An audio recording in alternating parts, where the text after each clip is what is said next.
Power is a mysterious thing. It's one of the most desired and yet probably one of the most commonly misunderstood things on the planet. From the beginning of time, people have been obsessed with power, trying to go looking for it, trying to get it.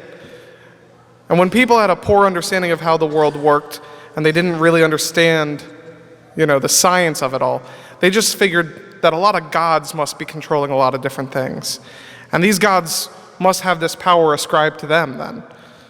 And so when people created gods of natural things, like a god of water, or a god of earth, or a god of fire, but even then they recognized that there has to be a god for everything, and so there must be a god of the gods, and so really, how does this whole power dynamic work? They weren't really sure.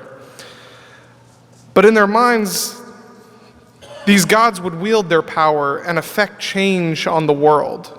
They would see, large earthquakes or storms or fires break out, and they tried to interpret the gods' actions, to marvel at their power. But ultimately, as we know, none of that's true. But our readings today now give us, some actual firm evidence as to, what real power looks like, to see it coming from our one true God. Beginning first with the first reading, where God is going to permit Elijah to bear witness to himself. And we hear how the events that happened, the strong wind came, and the earthquake, and the fire, they all took place, and yet Elijah knew that's not where God was present. It wasn't until he heard the tiny whispering sound that Elijah knew God was present there. Because power is not about being the strongest. It's not about making the loudest possible noise, as some of the people during his day might have thought. Elijah knew that true power was the ability to direct or influence the behavior of someone or something. And the tiny whispering sound does just that. Because when a person speaks or yells or shouts or whatever, that's one thing. Maybe even people listen to that. But when you whisper, it forces the listener to come closer to the speaker, to listen more carefully. That is exactly how God desires to develop his relationship with us. He whispers because he wants us to draw closer to him.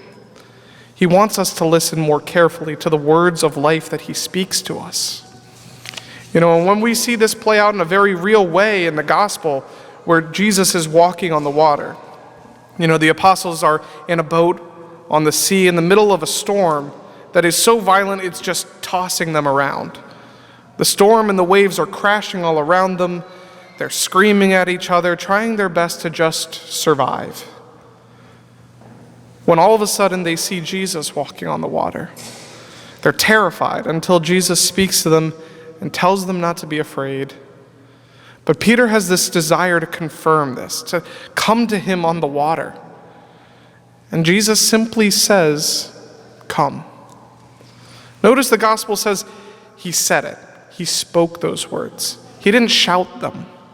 And compared to the sound of this loud storm that's going on all around him, it must have sounded like a tiny whisper comparatively. But this tiny whisper drew Peter out of the boat, because this desire to draw near to Jesus was much stronger than the storm, than the fear of the storm. He got up and started to actually walk on the water, something he never thought was possible. It was only once he became more worried about the storms of life swirling around him that he actually became afraid and stopped drawing closer to Christ. And that's when he began to sink. But his best quality throughout the whole thing was even when he was caught up in the troubles of the world and he thought he was going to die, he knew where to go back to. He called out for the only one who could possibly save him, and Christ was there to pick him back up again, immediately. And when we try to learn from this encounter, we can easily put ourselves in Peter's place. We can see how when we're focused in our faith, we're constantly drawing closer to Christ, and we're at peace. We're doing things that we never thought possible.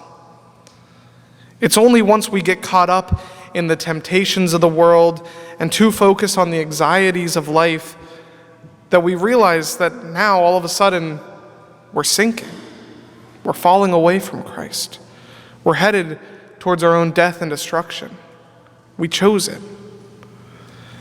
Now we might get lucky and find just enough time right before we die to ask for God to save us, that we repent.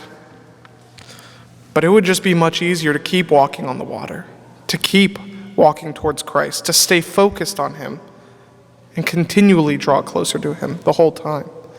And that's what we strive to do today. We renew that in our heart and we make that our prayer, that we never separate ourselves from the love of God, no matter what storms and temptations are surrounding us.